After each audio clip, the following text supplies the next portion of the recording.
জেলা থেকে সরাসরি শুরুতে যে খবরে নজর রাখবো, এই যে ছবিটা আপনারা দেখছেন, এটা 25শে জানুয়ারির ছবি। এই ঘটনায় কার দোষ, কার দোষে কার শাস্তি? মঞ্চে দেরিতে ওঠেন সেদিন তারকা মিমি চক্রবর্তী। হেনস্থার অভিযোগে ধৃত অনুষ্ঠানের উদ্যোক্তা মিমি চক্রবর্তী। তিনি অভিযোগ করেন তনয় শাস্ত্রীর বিরুদ্ধে। এবার তনয় শাস্ত্রী গ্রেফতার। রাত 10:30টার অনুষ্ঠান ছিল, মিমি পৌঁছন 11:15টায়। আর তারপর আজ তনয় শাস্ত্রীকে গ্রেফতার করার পরের ছবিটা আপনারা দেখুন, যেখানে বিক্ষোভ দেখানো হয়, সেই ছবিটা আপনারা দেখুন। হেনস্থার অভিযোগে ধৃত অনুষ্ঠানের উদ্যোক্তা তনয় শাস্ত্রী। সমস্ত থানার থেকে এসছে, বিনা নোটিশে এখানে এসছে। এবার আপনি নোটিশটা দেখেন, আমি নিশ্চয়ই যাবো। একটা প্রফেশনাল লোককে আপনি এমনি নিয়ে যেতে পারেন না, পারেন কি স্যার? অবশ্যই পারেন। যে কমপ্লেনটা মিমি চক্রবর্তী করেছে সেই বিষয়ে আপনার নামে একটা এফআইআর হয়েছে। আচ্ছা, ঠিক আছে, এটার ব্যাপারে আপনাকে জিজ্ঞাসাবাদ করব। বলগা পিএস নট টুলসন, ঠিক আছে? ওকে, বড়বাবুর সঙ্গে বড়বাবু আপনার সঙ্গে একটু কথা বলি। চল। সবাই যাবো পাড়া, সবাই যাবো, সবাই পাড়া দেখছেন আপনারা, সবাই দেখছেন পাড়া। আপনারা দেখুন ফালতু, এখানে ফালতু আরেকজন হচ্ছে, সবাই রয়েছে পাড়ার এখানে, সবাই রয়েছে পাড়ার। এই যে পুলিশ গাড়ি যাবে না, কেউ যাবে না এখানে, তুমি দাঁড়াও।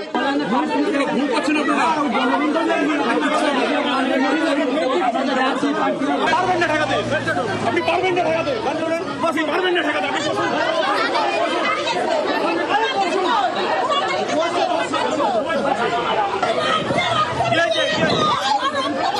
এভাবেই তনয় শাস্ত্রীকে গ্রেফতার করতে গিয়ে বিক্ষোভের মুখে পড়তে হয়। পুলিশকে বাধা দেওয়ায় আরো একটি মামলা হয় আজকের এই গ্রেফতারির সময়। তনয়কে গ্রেফতার করতে গেলেই পুলিশি বাধা এবং তারপর আবারও মামলা। প্রশ্নটা এটাই যে কার দোষ ছিল সেদিন, কার শাস্তি হলো? মঞ্চ সেদিনকে ছাড়তে বলা হয়েছিল, তারপর হেনস্থার অভিযোগ করেন মিমি চক্রবর্তী। কিন্তু কেন মঞ্চ ছাড়তে বলা হয়? এই যে সেদিনের ঘটনা 25শে জানুয়ারি, সেখানে মিমি চক্রবর্তীর পৌঁছানোর কথা ছিল কটায়? রাত 10:30টায়। কিন্তু মিমি চক্রবর্তী পৌঁছন কটায়? তার নির্দিষ্ট সময় পেরিয়ে গেলে 11:15টায় তিনি পৌঁছন এবং 15 মিনিট তিনি অনুষ্ঠান করেন এবং তারপর মঞ্চে উঠে তনয় শাস্ত্রী জোরহাত করে বলেন, দর্শকদের অনুরোধ করেন, আপনারা মিমি চক্রবর্তীর অনুষ্ঠান দেখেছেন, এখানেই মিমি চক্রবর্তীর অনুষ্ঠান শেষ, পরের শিল্পীকে ডেকে নেওয়া হবে। দেখুন একবার সেই সময় কি হয়েছিল।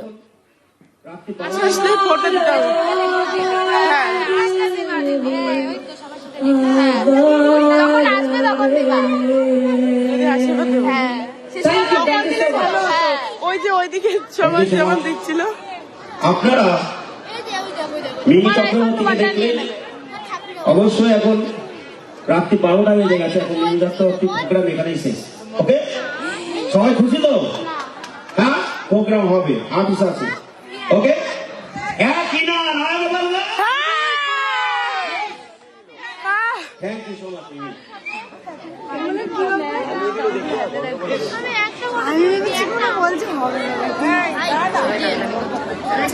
না হলে হবে না।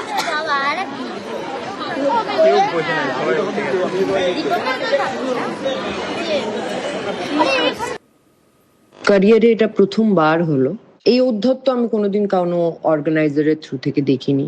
একজন মেয়ে যখন স্টেজ করতে যায়, আর সেই ক্ষেত্রে যে কোনো আর্টিস্ট, আজকাল লোকে ভাবা শুরু করেছে যে ওনারা তাদের প্রপার্টি হয়ে যায়। এখানে তো চুপ করে থাকার প্রশ্নই নেই। এই লোকগুলো এটাকে নর্মালাইজ করে এটা ভাববে যে বাকি মেয়েদের সাথে ওরা এটাই করতে পারে। সো আমার সাথে উনি যেটা করেছেন, আমি স্টেজে পারফর্ম করছিলাম, উনি হঠাৎ আমার পারফরমেন্সের মাঝে এসে আমায় বলেন আপনি চলে যান। আমি সিরিয়াসলি আমি বুঝতে পারিনি উনি আমায় বলছেন। The shock came so subtle. আমি কিচ্ছু বলিনি, আমি ওনার দিকে তাকালাম, উনি বললেন হ্যাঁ আপনি চলে যান, নেমে যান স্টেজ থেকে। আমি কিচ্ছু বললাম না, আমি গুড নাইট বলে নেমে চলে এলাম। তখনই এফআইআর করে দেওয়া হয়। আমি এটা শেষ দেখবো। মিমি চক্রবর্তীর টাইম ছিল হচ্ছে 10:30। উনি ঢুকেছে হচ্ছে 12:15। 12:02 আমি স্টেজে উঠি। সবাইকে হাত জোর করে বলেছি, আপনারা মিমি চক্রবর্তীকে দেখেছেন, কিন্তু মিমি চক্রবর্তীর অনুষ্ঠান এখানেই শেষ করা হচ্ছে। আপনারা যারা বডিগার্ড আছেন, আপনি ওনাকে নামিয়ে নিয়ে যান। কারণ 12টার পরে আমাকে তখন যদি থানার থেকে এসে যদি কোনো কমপ্লেন করে, আমরা তো সেটা সহ্য করব না। পোস্টে লিখেছে যে এইটা যদি আজকে পোস্ট না করি, আগামীকাল আমার সাথে এই হতে পারে। ওনাকে কিছু বলিনি, আমি ওনার বাউন্সারদের বলেছি, ওনার সাথে আমি কথা পর্যন্ত বলিনি।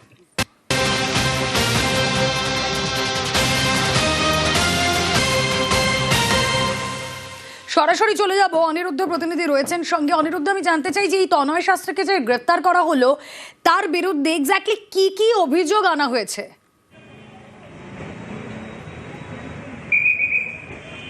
একদমই দেখো, তোমাকে জানিয়ে রাখি যে উত্তর 24 পরগনার বনগাঁয় গত 25শে জানুয়ারি যে ঘটনা ঘটেছিল, পরবর্তীতে মিমি চক্রবর্তী বনগাঁ থানায় এই তনয় শাস্ত্রীর বিরুদ্ধে একটি লিখিত অভিযোগ দায়ের করে এবং সেই অভিযোগের ভিত্তিতে তার বিরুদ্ধে ভারতীয় ন্যায় সংহিতার 126(2), 131, 352 এবং 79 BNS অর্থাৎ ভারতীয় ন্যায় সংহিতার এই ধারাগুলিতে তার বিরুদ্ধে মামলা রুজু করা হয়েছে এবং সেই ভিত্তিতেই আজকে বনগাঁ থানার পুলিশ এই তনয় শাস্ত্রীর বাড়িতে যায় এবং তাকে গ্রেপ্তার করবার জন্য যখন যায় সেখানেই কিন্তু সাধারণ মানুষের বাধার মুখে পড়তে হয়েছিল।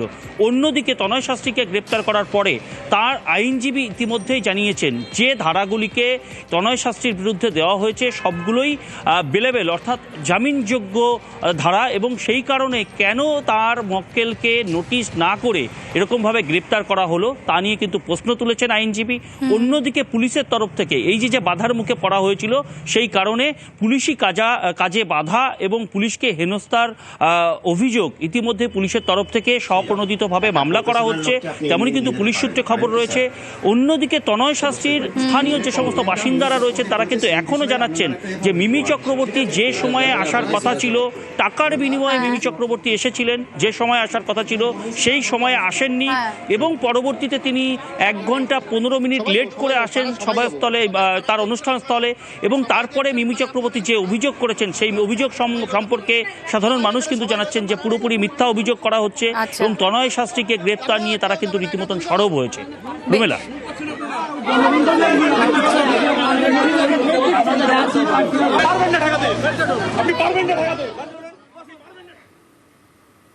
এবার দেখুন, সাংসদ তহবিলের টাকা অ্যাম্বুলেন্স আর সেই অ্যাম্বুলেন্সে বিক্রি। হাসনাবাদে চাঞ্চল্যকর অভিযোগ তৃণমূলের অঞ্চল সভাপতির বিরুদ্ধে, তিনি যদিও তা মানতে নারাজ।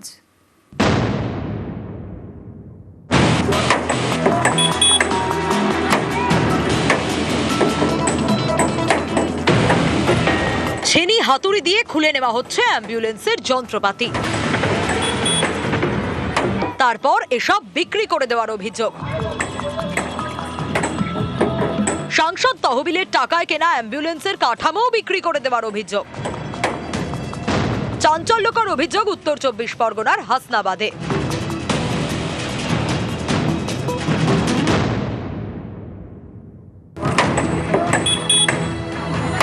হাসনাবাদের পাটুলি খানপুর গ্রাম পঞ্চায়েত এলাকায় চকপাটলি স্বাস্থ্যকেন্দ্র। বছর 10 আগে এই স্বাস্থ্যকেন্দ্রের জন্য একটি অ্যাম্বুলেন্স কেনা হয় সাংসদ তহবিলের টাকায়। সেই সময় সাংসদ ছিলেন তৃণমূলের হাজি নুরুল ইসলাম। এই অ্যাম্বুলেন্সই এলাকার ভরসা হয়ে ওঠে। শুধু তেলের খরচ দিলেই যেতে পারতেন হাসনাবাদ অথবা বারাসাত হাসপাতাল, কিন্তু মাস 6 আগে বিপত্তি। স্থানীয়দের দাবি অ্যাম্বুলেন্সটি খারাপ হয়ে যায়, গাড়িটি রাস্তার পাশেই চালা ঘরে রেখে দেন চালক। অভিযোগ, এরপরই সুযোগ বুঝে একটু করে অ্যাম্বুলেন্সের যন্ত্রাংশ খুলে নিয়ে বিক্রি করে দেন তৃণমূলের অঞ্চল সভাপতি সেলিম মোল্লা।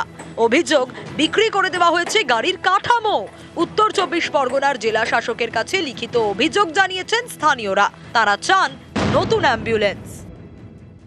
অঘোষিতভাবে যিনি অঞ্চল সভাপতি অঞ্চল থেকে পরিষেবা দিচ্ছেন বা চালাচ্ছেন তিনি হলেন সেলিম মোল্লা ওরফে পেন্টু মোল্লা। এনার নেতৃত্বে অ্যাম্বুলেন্সটাকে বিক্রি করা হয়েছে। আমরা জেলা শাসক হাসনাবাদ থানাতে জানিয়েছি, ভিডিওতে জানিয়েছি। অ্যাম্বুলেন্সটা কিছুদিন চালিয়েছিলাম, চালানোর পরে আমার এখানে খারাপ হয়ে পড়েছিল। তারপর তো এখান থেকে আমি সরিয়ে নিয়ে সাইডে রেখেছিলাম ওই গাছটা ওখানে। ওখান থেকে পার্টির লোকজন নিয়ে গেছিল। এখন গাড়ি কোথায়, ওখানে ছিল গাড়ি, ওখান থেকে কি করলো কিনা করে সেটা কি বলুন।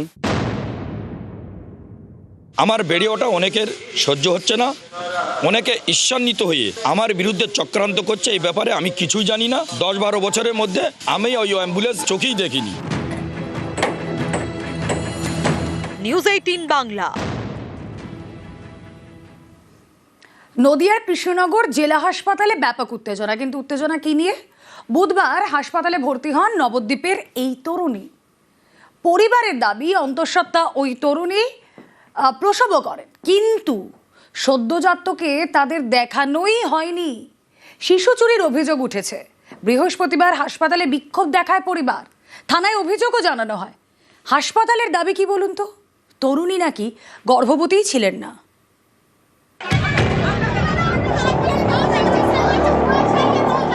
নদিয়ার নবদ্বীপের বাসিন্দা মাম্পি খাতুন বুধবার কৃষ্ণনগর হাসপাতালে ভর্তি হন।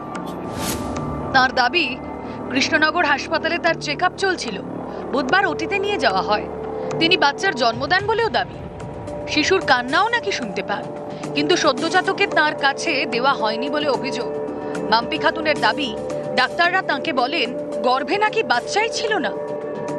আমি 10 মাস আগে গর্ভবতী হয়েছি, তারপর ডাক্তার আমাকে বাচ্চার হার্টবিট শুনেছে। এবার আমি বাচ্চার কান্না শুনতে পেয়েছি, আমাকে বাচ্চা দেখায়নি। হাসপাতালে এখন বলছে বাচ্চা নেই, ডাক্তার বাবুরাই বাচ্চা সরিয়েছে। মাম্পির পরিবারের অভিযোগ, হাসপাতাল থেকে শিশু চুরি গিয়েছে। এই অভিযোগে হাসপাতালে তারা বিক্ষোভ দেখান।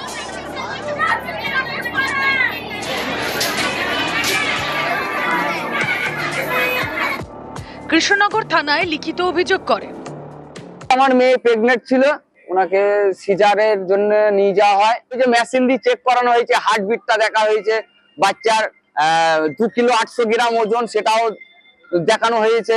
রিপোর্ট করেছি, রিপোর্ট বলছে ওর নর্মাল বাচ্চা, ডেলিভারি করানো হয়েছে নর্মালে। আর এখন ডাক্তাররা বলছে পেটে বাচ্চা নেই। কৃষ্ণনগর জেলা হাসপাতালে মাম্পি খাতুনের চেকআপ চলছিল। পরিবারের দাবি, মেডিকেল রিপোর্টে ভ্রূণের বয়স, ভ্রূণের হার্ট রেট এবং প্রসবের সম্ভাব্য তারিখ উল্লেখ করা হয়। তারপর তরুণী হাসপাতালে ভর্তি হন। তাহলে এখন শিশু কোথায় গেল, প্রশ্ন পরিবারের। মায়ের পেটে বাচ্চা ছিল, তার হার্টবিটও চলছিল, মায়ের ইউএসজি 4 বার হয়েছে, সমস্ত রিপোর্ট আমরা দেখেছি। এবং তো 21/1/26-এও মা ইউএসজি করিয়েছে এই সদর জেলা হাসপাতাল থেকে। তো সেদিনকেও বাচ্চার হার্টবিট বা বাচ্চার ওজন 2 কেজি 483 গ্রাম ছিল। এখন হঠাৎ কি করে হয় যে একটা মা গর্ভবতী নেই, আর গর্ভবতী না থাকা সত্ত্বেও সে ডেলিভারি করাতে আসে? হাসপাতাল কর্তৃপক্ষের দাবি, তরুণী অন্তঃসত্ত্বা ছিলেন না, এটা ফ্যান্টম প্রেগন্যান্সি, সিউডোসাইসিস। এটি এমন এক মানসিক ও শারীরিক অবস্থা যেখানে গর্ভবতী না হয়েও কেউ নিজেকে গর্ভবতী বলে বিশ্বাস করেন। গর্ভধারণের প্রবল ইচ্ছে বা মানসিক চাপ থেকে এমন হতে পারে। এক্ষেত্রে অন্তঃসত্ত্বা হওয়ার নানা লক্ষণ দেখা দিতে পারে। স্পেশালিস্টরা দেখেছেন পেশেন্টকে দেখে ডায়াগনোসিস দিয়েছেন সিউডোসাইসিস করে। পেটে কোনো বাচ্চা ছিল না, কোনো সিজারিয়ান সেকশন বা নর্মাল ডেলিভারি কোনোটাই হয়নি। এক্সামিন করে তাকে বলা হয়েছে তার সিউডোসাইসিস আছে, তার বাড়ির লোককেও জানানো হয়। আমাদের কাছে তার কোনো ডেলিভারি হয়নি। যাদের বাচ্চা অনেকদিন ধরে হয় না, তারা দেখবেন তাদের সাইন সিমটম একটা প্রেগনেন্সির মতো, তাদের পেটটা ফুলে ভমিটিং হতে পারে, এইরকম পেটটা বড় লাগতে পারে, এটা ফ্যান্টম প্রেগনেন্সি বলবো। এবং তাদের ছবিতে বাচ্চা ধরা পড়বে না। ও পেট দেখে আমরা যেটুকু সাইন সিমটম পেয়েছি, ও রিসেন্ট পাস্ট বাচ্চা হওয়ার কোনো সাইন আমি পাইনি।